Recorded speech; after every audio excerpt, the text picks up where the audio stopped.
Welcome to the Planet Purl tutorial for binding off in Purl.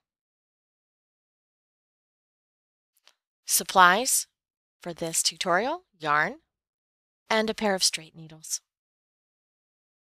Now I've already knit a little square of stockinette, and we're looking at the reverse stockinette side of the swatch.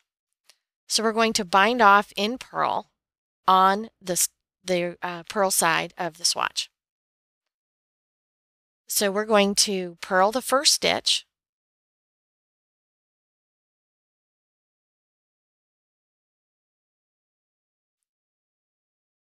and then we're going to purl a second stitch. Now it's important to keep your tension very loose. If necessary, use a larger needle while you're binding off to make sure that you don't have too much tension. Use the tip of your needle to grab the first stitch you knit or you purled and pull it over the tip of the needle and drop it off.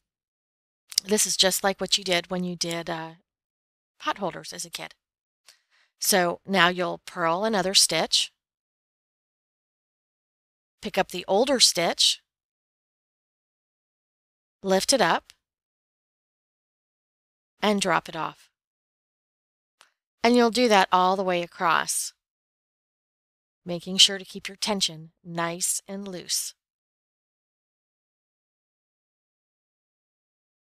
If you're too tight, it'll cause a misshapen garment. So pick up the old stitch and pull it over the new stitch and drop it off the needle. Now when you get to the end, leave about a 6-inch tail when you have one stitch left on the needle. Pull up the stitch so you don't drop it, pull it off the needle, pull the yarn through the stitch, and just give it a little tug and it'll create a tiny knot.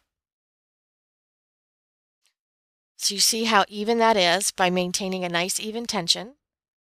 And if you turn it over, it actually, from the knit side, would look the same as if you had bound off and knit on the knit side.